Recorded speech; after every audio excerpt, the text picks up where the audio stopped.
In today's video, I'll show you how to create storytelling voices with ElevenLabs so you can bring your stories to life with realistic AI narration.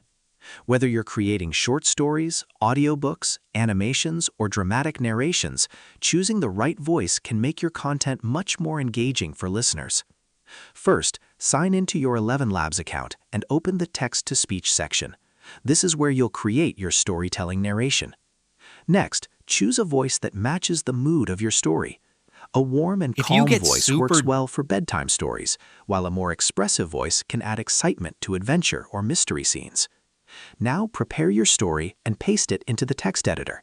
Instead of writing everything in one large block, divide it into smaller paragraphs to make editing and playback easier. Before generating the audio, review your script carefully.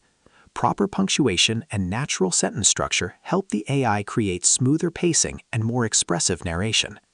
Once you're ready, click the Generate button. ElevenLabs will transform your story into a realistic voiceover. After the audio is generated, listen closely to the narration. If certain parts don't sound quite right, edit the text, adjust punctuation, or try a different voice until you're happy with the result. Where there is a will, if your story includes multiple characters, you can use different voices for each one to make conversations clearer and more immersive. When everything sounds the way you want, download the narration and use it in your video, podcast, audiobook, or any other storytelling project. And that's how you create storytelling voices with ElevenLabs. Share this video and subscribe for more helpful tutorials.